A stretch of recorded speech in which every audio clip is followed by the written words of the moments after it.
আল্লাহ রসুলের পথে যেন চলি আজীবন, দোজাহানে হয়ে যায় যেন সফল মোর জীবন।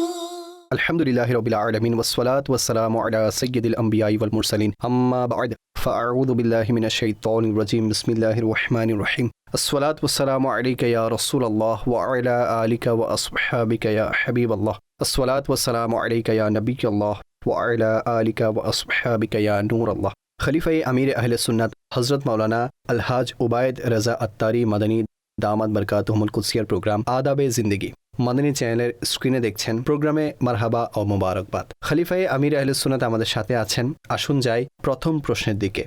জি হুজুর, আমার প্রশ্ন হচ্ছে, মাইয়িতের কপালে কি বিসমিল্লাহ অথবা প্রথম কালিমা লিখতে পারবে? জি আলহামদুলিল্লাহি রাব্বিল আলামিন ওয়াসসালাতু ওয়াসসালামু আলা খাতামিন নাবিয়্যিন আম্মা বা'দ ফাআউযু বিল্লাহি মিনাশ শাইতানির রাজীম বিসমিল্লাহির রহমানির রহিম আসসালাতু ওয়াসসালামু আলাইকা ইয়া রাসূলাল্লাহি ওয়া আলা আলিকা ওয়া আসহাবিকা ইয়া হাবিবাল্লাহ আসসালাতু ওয়াসসালামু আলাইকা ইয়া নবিয়াল্লাহি ওয়া আলা আলিকা ওয়া আসহাবিকা ইয়া নূরাল্লাহ। জি হ্যাঁ, মাইয়িতের কপালে বিসমিল্লাহির রহমানির রহিম লিখতে পারবে। এক্ষেত্রে এভাবে করা যেতে পারে যে মাইয়িতকে গোসল দেওয়ার পর এবং কাফন পরানোর সময় কপালে বিসমিল্লাহ শরীফ লিখে দিবে আর বুকে কালিমা তাইয়্যিবা লা ইলাহা ইল্লাল্লাহু মুহাম্মাদুর রাসূলুল্লাহ লিখে দিবে সাল্লাল্লাহু আলাইহি ওয়াসাল্লাম। এক্ষেত্রে লক্ষণীয় হলো কলম ইত্যাদি বা চক দিয়ে লেখার প্রয়োজন নেই। শাহাদাত আঙ্গুল, শাহাদাতের মাথা দিয়ে লিখতে হবে। ঠিক আছে, হরকত ইত্যাদি দেওয়ারও প্রয়োজন নেই। জবর, জের, পেশ এগুলোরও প্রয়োজন নেই। ঠিক আছে।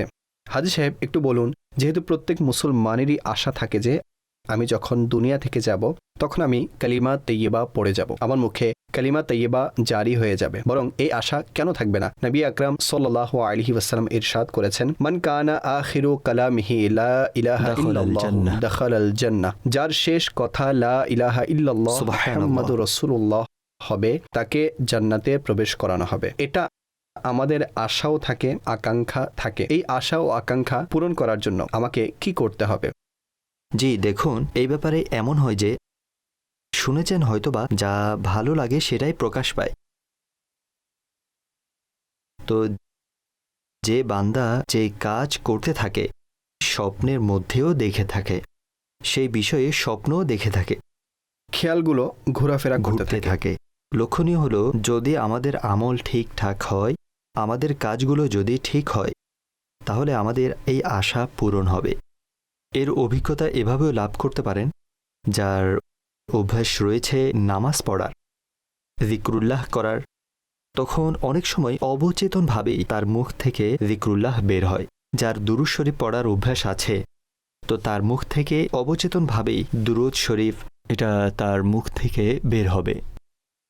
তো এখন দেখতে হবে আমাদের আমল কেমন, আমরা কেমন কাজে লিপ্ত আছি। যদি আমরা ভুল কাজে লিপ্ত থাকি তখন প্রকাশ্য যে মুখ থেকে ভুল শব্দগুলোই বের হবে। যেমন কিছু হসপিটালে আপনারা দেখতে পাবেন এক ইসলামী ভাই ছিল যার দেহের অর্ধেক অংশ কেটে গিয়েছিল। এটা পাঞ্জাবের ঘটনা, অনেক আগের ঘটনা এটা।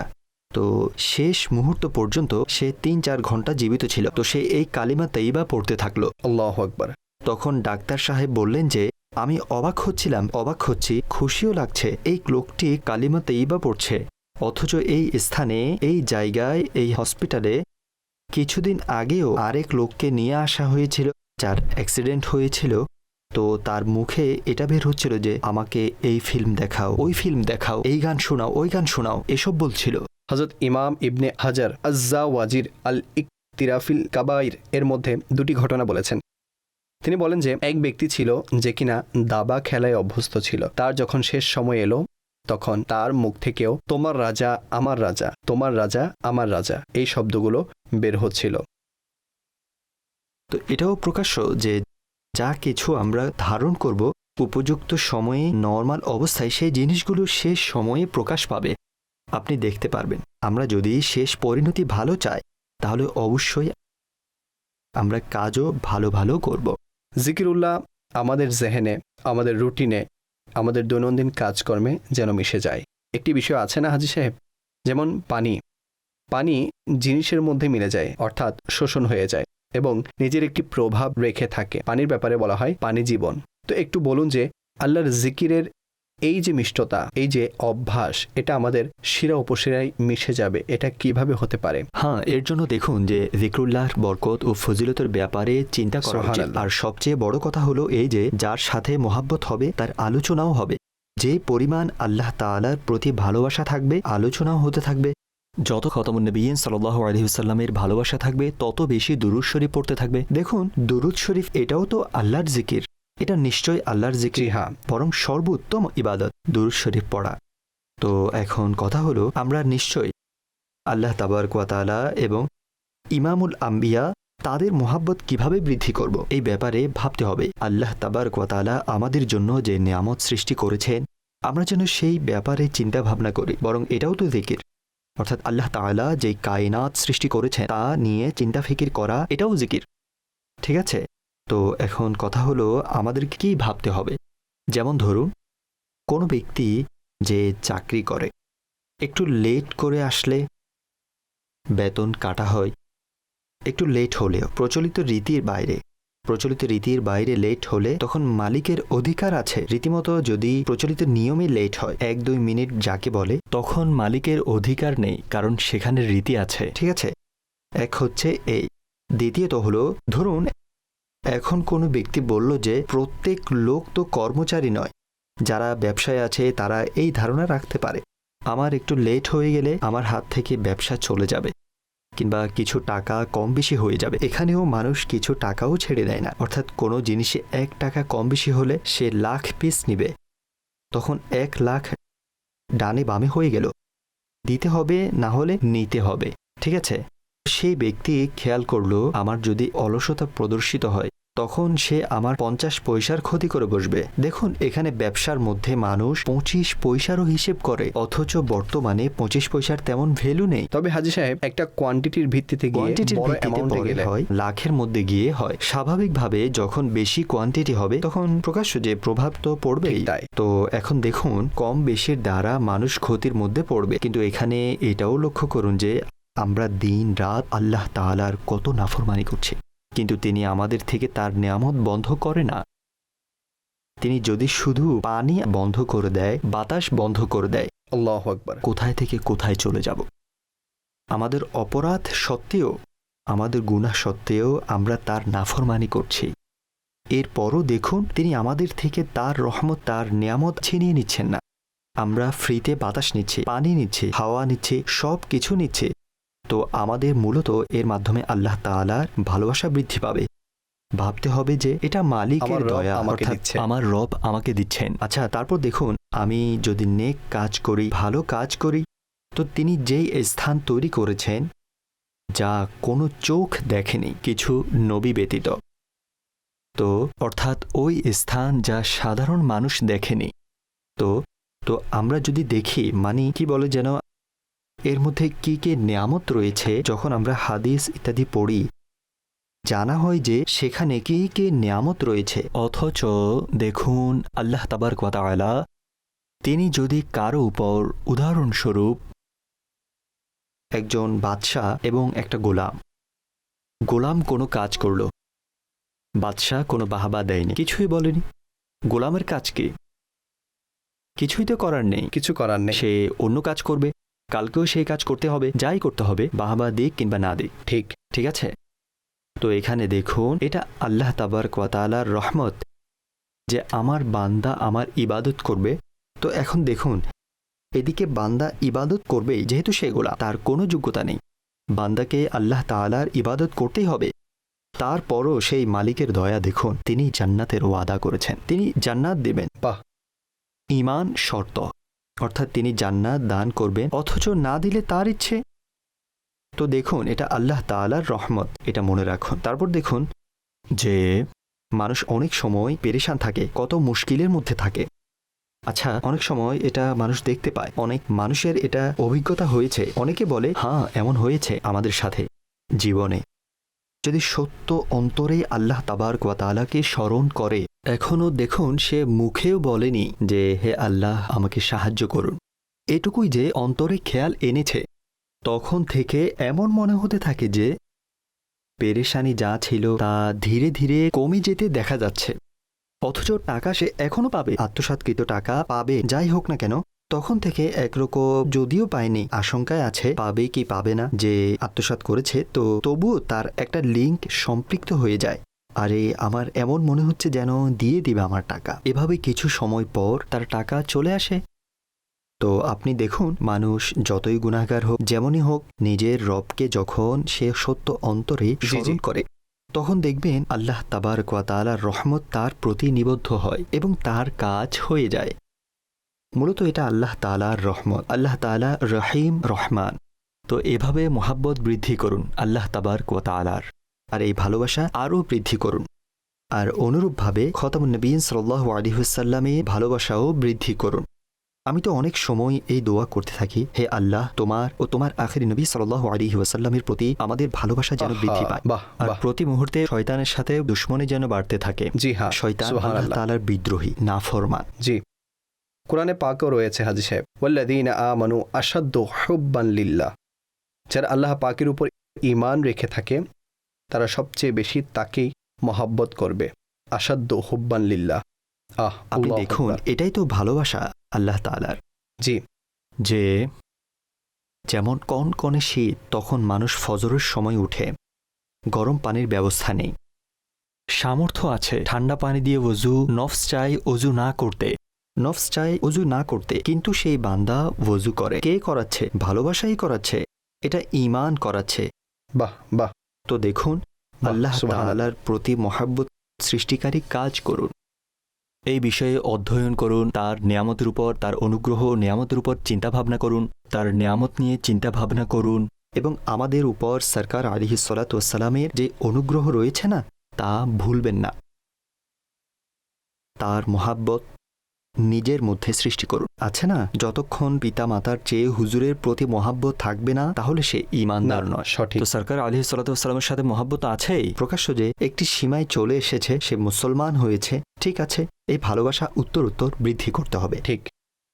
সিরাত অধ্যয়ন করুন, সিরাতে রসুলে আরবি আছে, সিরাতে মুস্তফা আছে, তো এই কিতাবগুলো অধ্যয়ন করুন। হুজুর আলাইহিস সালাতু ওয়াস সালামের ভালোবাসা আরও বৃদ্ধি করুন। যখন ভালোবাসা বৃদ্ধি হবে, অটোমেটিক্যালি আনুগত্য করবে, তার মারহাবা। সুন্নতের প্রতি আমল করবে, আল্লাহ তাআলার আহকামের উপর আমল বৃদ্ধি হবে। তারপর দেখুন শেষ পরিণতি কেমন হয়। দাওয়াত ইসলামী ওয়ালা অনেকজন পাবেন আপনি এমন, যে যাদের শেষ সময় এসেছে, তো কালিমা তৈয়্যিবা নসিব হয়েছে, যিকর দুরুদ নসিব হয়েছে, ভালো পরিবেশে এগুলো হয়। দিনী পরিবেশের বরকত কি বলবো হাজী সাহেব, আল্লাহ আপনাকে বরকত দিন। দাওয়াত ইসলামের কথা কি বলবো, কাফেলার কথা কি বলবো, দিনী পরিবেশের কথা কি বলবো। সুবহানাল্লাহ। এটা তখনকার কথা যখন আমাদের 12 মাসের কাফেলার সফর হচ্ছিল।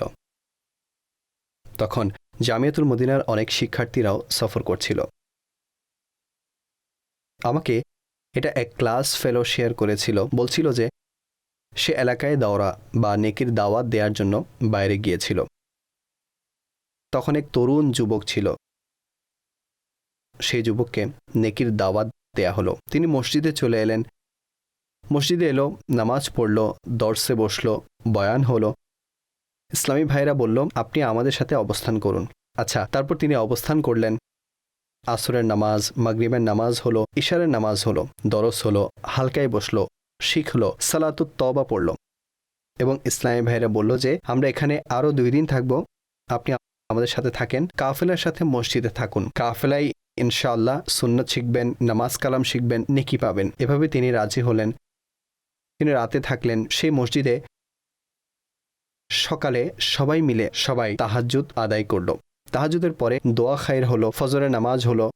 ফজরের নামাজের পর ফজরে জাগ্রত করার জন্য যেমনটি ইসলামী ভাইরা গিয়ে থাকেন, সে কাজগুলো হলো। ফজরের নামাজ, দ্বিতীয় রাকাতের সিজদায় সেই যুবকের ইন্তেকাল হায় হয়ে হায়, গেল। আল্লাহ দেখুন, কবুল করেছে। আসলে হাজী সাহেব, আমি এতটা এটিকে ঈর্ষার বিষয় মনে করি যে দেখুন যে সে কেমন রুটিনের মধ্যে যাচ্ছে, কি করছে, কোন ঘরে আছে, কি করছে না করছে। হঠাৎ মন চাইলো আর মসজিদে আসলো, তওবা করলো, আল্লাহ পাকের দরবারে দোয়া চাইলো, কান্না সম্পর্ক তৈরি করছে, করেছে। আল্লাহর সাথে প্রেম তৈরি হলো। তারপর দেখুন কত ঈর্ষান্বিত ঘটনা ঘটলো। এক তো সে জি। ওযু সহকারে হ্যাঁ, ছিল, জি একদম নামাজের মধ্যে ছিল, এমনই বিষয়। সিজদার মধ্যে, আহ, মসজিদের কি মধ্যে, চমৎকার, জামাতের সহিত, জামাতের সাথে, সুবহানাল্লাহ, ফরজ নামাজের মধ্যে। ঠিক তাই। আল্লাহ আমাদেরকে মন্দ মৃত্যু থেকে আমিন। বাঁচান এবং উত্তম মৃত্যু যেন নসিব নসিব করুন। করেন আল্লাহ। আমিন। আমিন আমিন। দাওয়াত ইসলামের দিনী পরিবেশের সাথে সম্পৃক্ত থাকুন ইনশাআল্লাহুল করিম। ইসলামী ভাইরা, ইসলামী বোনেরা, দিনী কাজ করুন এবং কাফেলায়ও সফর করুন ইসলামী ভাইরা। তাহলে ইনশাআল্লাহুল করিম সুন্নাতের অনুসারী হওয়ার এবং গুনাহ থেকে ফিরে আসার মানসিকতা তৈরি হবে ইনশাআল্লাহ। জি, কল শোনান। আমার প্রশ্ন হচ্ছে, অনেকে বলে থাকে ঘরে লেবু রাখা উচিত, কারণ ঘরে লেবু রাখলে জিন আসতে পারে না। এটা কি ঠিক? জাযাকাল্লাহু খায়রান। জি হুজুর। হ্যাঁ, এটা সত্য যে লেবু রাখার ফলে জিন আসে না। একজন বুজুর্গ ছিলেন যার কাছে জিনেরা আসতো, তো কিছু কাল অবধি ওনার কাছে জিন আসলো না। যখন জিন আসলো তখন জিজ্ঞেস করলো, কেন আসুনি এত সময় ধরে? তখন জিন আরজ করলো, হুজুর, যেখানে লেবু থাকে সেখানে আমরা আসি না। এটা তো সত্য, লেবু রাখার কারণে, চকড় রাখার কারণে জিনেরা আসে না। চকর এটা একটা একটি পাখি। মাশাআল্লাহ। জি, কল শোনান। আমার প্রশ্ন হচ্ছে, জাকাত কি রমজান মাসেই দেওয়া জরুরি? জি, এটা আমাদের অধিকাংশের ভুল ধারণা যে জাকাত রমজান মাসেই দেওয়া জরুরি, অথবা মনে করে রমজানেই ফরজ হয়ে থাকে। মূলত এমন নয়। প্রত্যেক ব্যক্তির নিজস্ব আর্থিক হিসাব থাকে, তার বছর হওয়া নিসাবের হিসাব আছে। যখন তার বছর পূর্ণ হয়ে যাবে নিসাবের, তাকে অবশ্যই জাকাত দিতে হবে, চাই রমজান হোক, শাওয়াল হোক, শাবান হোক বা রজব হোক। তবে যদি কারো শাবান মাসে জাকাত ফরজ হয়, এখন সে 11 মাস আগে রমজানে দিতে পারে। যদি এমন মনে করে যে আমরা একটু একটু করে দিতে থাকবো, যেমন কারো জাকাত, উদাহরণস্বরূপ 1 কোটি টাকা জাকাত আসে, ধরে নিন, লেটস সাপোজ 1 কোটি টাকা জাকাত আসে। হাজী সাহেব, মানুষের কাছে গোল্ড থাকে আর কখনো শত শত ভরি স্বর্ণও থাকে। আমি আপনাকে এটা বলে রাখি, এর থেকে বেশিও হতে পারে বা কমও হতে পারে, বিভিন্ন ধরনের কন্ডিশন হতে পারে। আচ্ছা, অতঃপর যখন মানুষ ক্যালকুলেশন করে এবং তার মতো করে চিন্তা করে, আচ্ছা সেই অনুযায়ী যার উপর 1 কোটি বা 2.5 কোটি টাকা জাকাত ফরজ হয়, সে খেয়াল করে দেখুন যে 100 কোটি টাকার মালিক হবে সে, অর্থাৎ 100 কোটি টাকার সম্পত্তি তার প্রয়োজনের চেয়ে বেশি হলে তার উপর 2.5 কোটি টাকা জাকাত ফরজ হবে। তো মানুষ অনেক সময় ভাবে যে এই 2.5 কোটি টাকা এভাবে দিতে হবে, 2.5 কোটির গাড়ি নিয়ে আসবে শোরুম থেকে, তখন কিছু মনে হবে না। কিন্তু আবার অনুরূপভাবে ইসলামী বোনেরা আছে, তাদের অলংকার থাকে, তো অলংকারের এতগুলো জাকাত হবে, এত টাকা দিতে হবে, তখন তাদের মনে এমন চিন্তা আসে যে ঠিক আছে, কিছু এখন দিয়ে দেই, কিছু পরে দিয়ে দিব, অর্থাৎ এমন করে আমরা আগামী বছর আসার আগে আগে পুরোটা দিয়ে দিব। তো পদ্ধতি কি ঠিক আছে? হ্যাঁ, নিশ্চয়ই কিস্তিতে দিতে পারবে, কিন্তু সেটা অগ্রিম। কারো উপর শাবান মাসে ফরজ হচ্ছে, ঠিক আছে, এখন সে 11 মাস আগে থেকে দিতে পারবে, অল্প অল্প করে, তাহলে 2 লাখ এটা তো করে। পুরো হওয়ার পরও দিচ্ছে না। আমি যেই পয়েন্ট নিচ্ছি, আচ্ছা, আপনি এটা বলছেন যে যদি ফরজ হয়ে যায়, এখন কিস্তিতে দিতে চাচ্ছে। জি, না, এখন এতগুলো পারবে টাকা। না। না, এখন তো একসাথেই দিতে হবে, যেহেতু ফরজ হয়ে গেছে, এখন তো একসাথে দেওয়া জরুরি। সঠিক। এখন সে এটা দেখবে না যে 1 বিলিয়ন টাকা আছে, তো 97 কোটি 50 লাখ থেকে যাবে, 2.5 কোটি চলে গেছে। সে এটা তো দেখুক, যখন আমি জন্মেছিলাম তখন কান্না অবস্থায় এসেছিলাম, আমি এটাও জানতাম না 1 বিলিয়ন ও 1 কোটি টাকা কাকে বলে। তো এগুলো কে দিয়েছে? আল্লাহ দিয়েছে, তিনিই তো হুকুম করেছেন। হাজী সাহেব, এটা তাহলে এখানে একটি বিষয় ফাইনাল হয়ে গেল যে আপনি যখন বছর পূর্ণ হয়ে যাবে তখন সম্পূর্ণ টাকা দিতে সম্পূর্ণ হবে, যাকাত দিতে এখন হবে। সে যদি দেরি করে তাহলে গুনাহগার হবে, সে গুনাহগার। নিশ্চয়ই গুনাহগার ঠিক হবে। আছে। তাকে আল্লাহর হুকুমের উপর আমল করতে হবে। ঠিক আছে হুজুর। তারপরে এটা বলুন, যেমনটি ইসলামী বোনেরা আছে উদাহরণস্বরূপ, তো তাদের পক্ষ থেকে একটা কথা শোনা যায়, আমাদের কাছে যেই গোল্ড আছে সেগুলো তো আমাদের ব্যবহারের, আমরা পরিধান করি, কোথাও যাই, অনুষ্ঠানে যাই, বাপের বাড়ি যাই, কোথাও আসা যাওয়া হয়, তো এভাবে গোল্ড ইউজ হচ্ছে, এটা তো আমাদের ব্যবহার, অতিরিক্ত তো নয়। হ্যাঁ, দেখুন, যেসব মহিলা জাকাত দেয় না এই ভেবে এটা স্বর্ণ, এটা তো আর বাড়ে না গাছের মতো, বা এটা ব্যবসার মালও নয় যে দোকানে রেখেছে বিক্রি করার জন্য, তো এটা এমনিতে পড়ে আছে। সুতরাং যেসব মহিলা এমন ভাবে, তাদের এই বিষয়ে অবশ্যই তথ্য নেওয়া উচিত, দেখা উচিত কতটা স্বর্ণ আছে, কারণ স্বর্ণ এবং রূপা, গোল্ড ও সিলভার, এর উপর সাধারণভাবে জাকাত আবশ্যক। অর্থাৎ এটা পড়ে থাক, দাফন করা থাক, ঝুলানো থাক, এর ঘড়ি বানানো থাক, যে অবস্থাতেই থাকুক, চেইন বানানো থাক, চুড়ি বানানো থাক, আংটি বানানো থাক, যাই হোক, বা এটা এমনিতে পুরো পিস হিসেবে পড়ে আছে, এর উপর সাধারণ অবস্থায় জাকাত এর উপর দিতে হবেই। কিন্তু সেই 7.5 তোলা যদি সোনা হয়, এর বাইরে আর কিছুই নেই, তাহলে সোনার হিসেবে জাকাত হবে, নতুবা যদি 1 টাকাও থাকে তাহলে সেটার মোট মূল্য বের করা হবে এবং তারপর সেই 2.5% আসবে। রূপার হিসেবে সেই নেসাব রূপার বের হবে। হিসেবে। ছোট ও বড় নেসাব বের হলে তখন ছোট নিসাবের তাহলে উপর ছোট নিসাবে আসতে চলে হবে। যাবে অর্থাৎ ব্যাপারটা। রূপার দাম হিসেবে দিয়ে হ্যাঁ, দিবে। কারণ রূপা দেখুন সস্তা, তাই রূপার উপর যদি এমন হয় যে সোনা সস্তা আর রূপা দামি, তাহলে এখন সোনার হিসেবে। জি, আমাদের এখানে তো আমাদের এটাই এখানে হচ্ছে। রূপা। আর এটাও বলুন হাজী সাহেব, এটা কাকে দিব? নিজের ভাইকে দিব, নিজের বোনকে দিব, নিজের মানে মামাকে দিব, কিংবা অমুক আছে তমুক আছে এই অবস্থায় আছে দিয়ে দিব? জি দেখুন, পিতা মাতা নিজ সন্তানকে দিতে পারবে না এবং সন্তান নিজ পিতা মাতাকে, ঠিক আছে, শরঈ ফকির হওয়া অবস্থায়, ঠিক আছে। অনুরূপভাবে স্বামী স্ত্রী একে অপরকে জাকাত দিতে পারবে না শরঈ ফকির হওয়া সত্ত্বেও, ঠিক আছে। যদি হাশিমি হয়, সাইয়্যিদ হয়, ওটা আলাদা ব্যাপার। জি, তবে ভাইকে জাকাত দিতে পারবে, তারপর বোনকে দিতে পারবে যদি তারা শরঈ ফকির হয় এবং সাইয়্যিদ না হলে, তখন দিতে পারবে, অন্যথায় নয়। এরপর হলো যেসব নিকটাত্মীয় আছে যারা হকদার রয়েছে, যদি নিকটাত্মীয় হয় এবং তারা হকদারও হয়, অর্থাৎ জাকাতের হকদার হয়, তখন তাকে দেওয়া বেশি সওয়াব। এই নির্দিষ্টতা কিভাবে হবে যে সে হকদার আছে কি নেই? এক্ষেত্রে লোকেরা নিজেদের মন গড়া নিয়ম নীতি বানিয়ে রেখেছে যে অমুক হকদার। যেমন আমি আপনাকে দুটি বিষয় আরজ করছি, আপনার কাছে অবস্থা পেশ করছি। গ্রাম অঞ্চলে সেখানে কি হয়, যেহেতু আমার পৈতৃক বাড়ি হলো গ্রামে, শহরের মধ্যেও আপনি দেখবেন শহরে সাধারণত গৃহকর্মী দিয়ে কাজ করায়, কাজকর্ম যা আছে তাদের মাধ্যমে, তো জাকাতের টাকাও তাদেরকে দিয়ে দেয়, তো এভাবেও জাকাত দিয়ে থাকে। আর গ্রামগঞ্জে কি হয়ে থাকে, যেমন ওই যে কে আছে না, অমুক ঘর আছে, অমুক মহিলা আছে, সে বিধবা মহিলা, তারপর পুরো গ্রামের লোক বলল টাকা জমা করাও, তাকে দিয়ে দেব, ফিতরা জমা করিয়ে তাকেই দিয়ে দিব, জাকাত কোথায় দিব, তাকেই দিব, সদকা কাকে দিব, তাকেই দিব। অর্থাৎ এই ধরনের কিছু চিন্তাভাবনা করে রেখেছে। তো সেই লোকেরা ভাবছে হকদারকে সে মহিলা হকদার, ঠিক আছে, অথচ সে সত্যি হকদার নাকি না, শরঈ ফকির নাকি না, এটা তাদের কাছে অন্য বিষয়।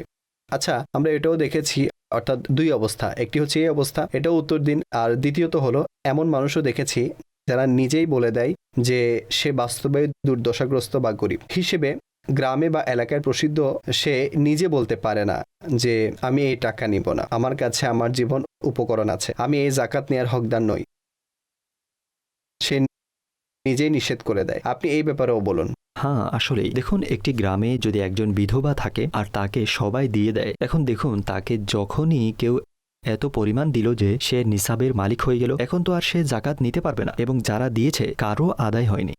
তো এখন দেখুন গ্রামের সবাই মিলে টাকা একত্রিত করলো আর এখন তার হাতে দিয়ে দিবে, এটা হবে ভিন্ন বিষয়। এখন সবার আদায় হয়ে যাবে, কারণ যখন তাকে টাকা দেওয়া হয়েছিল তখন ফকির তখন ছিল। তো শরীফ ফকির ছিল।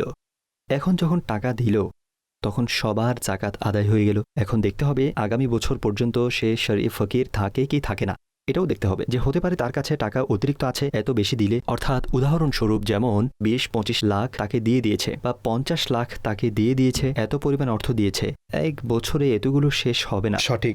এখন তো সেটা রইল না, আর সেটা হকদারকেই দিতে সেটাও হবে, হকদারকেই দিতে হবে। শরীফ শরীয়ত ফকির। যাকে হুকুম দিয়েছে যোগ্য ব্যক্তিকেই দিতে হবে, অযোগ্যকে দিতে পারবে না। আর না হলে হকদার সে জাকাত যাকে আদায় হবে শরীয়ত না। হকদার সাব্যস্ত নিশ্চয়, করে। হকদার সেই শরীয়ত যাকে হকদার সাব্যস্ত করেছে। বাহ্যিকভাবে তার অবস্থা দেখে আরে বেচারার গাড়ি নষ্ট হয়ে গেছে, যা হোক, বা বেচারা এতিম শিশু, ইনার মেয়ের বিবাহ দিতে হবে। জি জি, ঠিক আছে ভাই, অলংকার 8-9 ভরি বানিয়ে রেখেছে, তো আমরা কি করব? আমরা ভাইয়ের মেয়ের বিয়েতে সাহায্য করি, একেবারে খাবার দাবারের টাকাও আমরা আমরা দিয়ে দিব, দিব। আর ভাইকে কিছু বলবো না। অর্থাৎ একদম। সে বারবার মানে এই কাজগুলো করে, আর এদিকে ভাবে যে আমি কি করছি, ভাইকে অনুগ্রহ করছি, সাহায্য নেকি করছি। করছি। না, এভাবে তো জাকাত আদায় হবে না, মোটেও মোটেও না। এক্ষেত্রে তো কোনো শরীফ ফকিরের মেয়ের বিবাহের মধ্যেও যদি হলের ভাড়া দিয়ে দেয় ডাইরেক্ট গিয়ে, তখনও হবে না। তামলিক জরুরি, অর্থাৎ তাকে মালিক বানানো আবশ্যক, তার হাতে দেওয়া আবশ্যক। তারপর হাজী সাহেব, এর বিভিন্ন নিশ্চয়। অবস্থা আলাদাভাবে কন্ডিশন তৈরি হয়ে থাকে। আপনার কথা থেকে আমি একটি পয়েন্ট ক্লিয়ার করে দেই, তারপর আমরা সামনের দিকে যাব ইনশাআল্লাহ। জাকাত দিতে হলে শরীয়ত ফকিরকে শরীয়ত দিতে হবে, ফকিরকে। আর যার উপর শরীয়তে শরীফ ফকির মুতাহারা। হচ্ছে যাদেরকে শরীয়ত ফকির বলেছে, না হলে আমাদের এখানে তো অনেক আচ্ছা, ভিক্ষুক আছে, রাস্তায় ভিক্ষা তারা চাওয়া নয়। ফকির উদ্দেশ্য না, তো ক্লিয়ার এটা থাকতে আবশ্যক হবে। নয় যে তারা শরীফ ফকিরও হবে। হাজী সাহেব, দ্বিতীয় বিষয় হলো আমি যা বলতে চাচ্ছি আর আপনার থেকে নির্দেশনা চাই। হযরত দাতাগঞ্জে বখশ আলী হাজবরি রহমাতুল্লাহি তাআলা আলাইহি জাকাতের মাসালা বয়ান করেছিলেন। সুলাহা, সুফিয়া ও বড় বড় ওলামা ছিলেন তারা হজরত ওই রুমিয়ে কাশ্মীর মিয়া মোহাম্মদ বক্স সাহেব রহমতুল্লাহি আলাই অনেক বড় আলিম ছিলেন তিনি। হজরত বাবা ফরিদুদ্দিন গঞ্জে শাকর রহমতুল্লাহি তাআলা তিনি অনেক বড় আলিম ছিলেন। দাতা গঞ্জে বক্স আলী হাজবির রহমতুল্লাহি তাআলাহিও অনেক বড় আলিম ছিলেন, সুবহানাল্লাহ। তো তিনি জাকাতের মাসালা বয়ান করেছিলেন। তো তিনি দেখলেন যে এক ব্যক্তি সে মনোযোগ দিচ্ছে না। আপনিও বয়ান করেন, তো আপনিও দেখেছেন যে অনেক সময় আমরা একটি বয়ান করি তো কিছু মানুষ থাকে যারা খুব মনোযোগ সহকারে শুনে, আর কিছু মানুষ থাকে যারা মনোযোগ তেমন দেয় না, চিন্তায় ডুবে থাকে, মনোযোগের মধ্যে বিভোর নাকি জি, নিজের মোবাইল মোবাইল নিয়ে ব্যবহার ব্যস্ত, করে। অনেক কিছু হয়।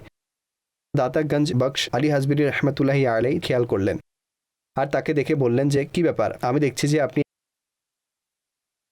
এই বিষয়ে মনোনিবেশ করছেন না। তো তিনি বললেন যে হুজুর, এটা তো জাকাতের মাসালা, এটা তো ধনী মানুষের ক্ষেত্রে, সাহেবে নিসাব মানুষের ক্ষেত্রে জাকাত ফরজ হয়, তো তারা এটা শিখবে। হযরত দাতাগঞ্জে বক্স আলী হাজবির রহমতুল্লাহি আলাই বললেন, আপনি বলছেন যে আপনি যদি জাকাত দেওয়ার কন্ডিশনে নেই না, তাহলে নেয়ার কন্ডিশনে তো থাকতে পারেন, তাহলে নেয়ার কন্ডিশনে তো থাকতে পারেন, তো নেয়ার জন্য তো ইলম থাকা দরকার, আমি কি আদৌ জাকাতের টাকা নিতে পারবো কিনা। তো আহকাম শিখার নিশ্চয়ই প্রয়োজন, খুবই গুরুত্ব রয়েছে। মাশাআল্লাহ, আর ইলমে দিন অবশ্যই। শিখবেন। দাওয়াত ইসলামী দিনী পরিবেশে রীতিমতো জাকাতের কোর্সও করানো হয়ে থাকে। আসুন যাই পরবর্তী কলের দিকে। ইসলামাত্তারি হাফিজাবাদ থেকে আরজ করছি, খলিফাই আমির আহলে সুন্নাত, আপনার দরবারে এই প্রশ্ন ছিল যে অনেক সময় আমরা কাউকে হোয়াটসঅ্যাপে টেক্সট মেসেজ বা ভয়েস মেসেজ করি, তো ওই ব্যক্তি সেই মেসেজ দেখেও নেই, ব্লুটিকও লেগে যায়, কিন্তু এরপরও কোনো উত্তর দেয় না। তো এমন বা এই ধরনের ক্ষেত্রে আমরা কুদারণা থেকে কিভাবে বাঁচব? অর্থাৎ আসলে তিনি ইচ্ছাকৃতভাবে উত্তর দিচ্ছে না, নাকি তার কোনো কাজ ছিল জরুরি?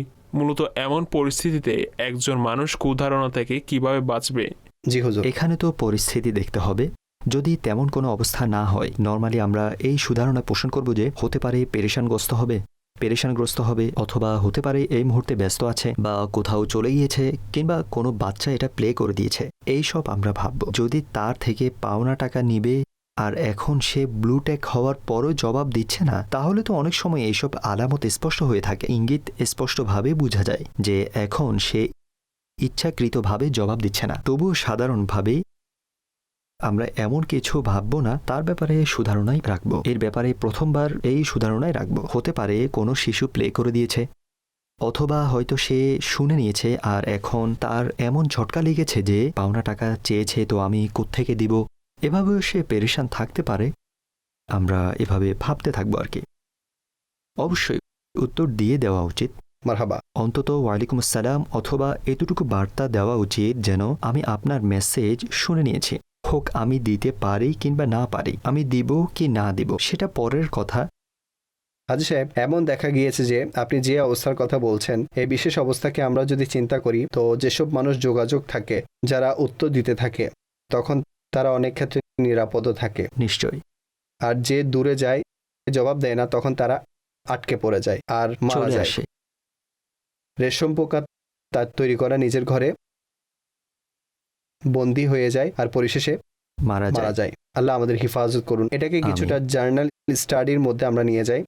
উদাহরণস্বরূপ, যেমন আপনি শেখ তরিকাত আমির আহলে সুন্নাত সাহেবজাদা, এত বড় অর্গানাইজেশন এর লিডিং করছেন তিনি, মাশাআল্লাহুল করিম। তো যোগাযোগকারীরা যোগাযোগ করে। আচ্ছা, আপনার থেকে সরে আমরা একটা নর্মাল ফ্যামিলি দিকে যাই, বরং এটাকে আমি আরো সহজ করি। কোনো XYZ বিখ্যাত লোক হোক বা কোনো আত্মীয় স্বজন, এখন সে মেসেজটি শুনবে, শুনে আমাদের উত্তর দিবে। এটা কি তার উপর বাধ্যতামূলক, জরুরি? আপনি একটা কথা তো খুব সুন্দর বলেছেন যে উত্তর দেওয়া উচিত, আমিও এর সঙ্গে একমত। হাজী সাহেব, অনেক সময় মানুষ উত্তর দিতে চায় না, প্রশ্নকারী তো জিজ্ঞেস করে কিন্তু অপরজন এর উত্তর দিতে চাচ্ছে না, এ ব্যাপারে আপনি কি বলবেন? তখন জবাব দেওয়া আবশ্যক তো নয়। যেমন আমার নাম্বার, অনেক সময় এত মেসেজ আসে আমি বিপদে পড়ে যাই, তো আমি তো অনেক সময় বলে দিই, যদি দোয়া করি তখন আমিন টেক্সট করবেন না, আপনি ওখানে বললেও হয়ে যাবে, মুখে বলে দিলে হবে। সালামের উত্তরও আমাকে লিখে পাঠাবেন না, আপনি সেখান থেকে ওয়ালাইকুম আসসালাম মুখে বললে আপনার ওয়াজিব আদায় হয়ে যাবে। আমার জন্য আবার একটা মেসেজ জমে গেল, তো অন্যান্যদেরকে জবাব দিতে দেরি হয়ে যায়, আমি এটা খেয়াল রাখি। আমার এর অনুমান ছিল যে প্রসিদ্ধ লোকদের এমন জি হ্যাঁ, অনেক কিছু ফেস করতে হয়। আল্লাহ আমাদেরকে আসানি দান করুক। কথা আমিন। সেটাই যা খলিফা আমির আহলে সুন্নাত বলেছেন যে আমাদেরকে কুধারণা থেকে বাঁচতে হবে। আর যাদেরকে মেসেজ করা হচ্ছে তাদেরকে উচিত তখন যদি সম্ভব হয় সেটার উত্তর দিয়ে সংশয় দূরীভূত করে দেয়া। আল্লাহ পাক আমাদের সকলকে নিরাপত্তা দান করুক। প্রোগ্রামের সময় শেষের দিকে পৌঁছে গেছে। মাদানী চ্যানেল দেখতে থাকুন। সাল্লু আলাল হাবিব সাল্লাল্লাহু আলা মুহাম্মদ সাল্লাল্লাহু আলাইহি ওয়াসাল্লাম। আল্লাহ রসুলের পথে যেন চলি আজীবন।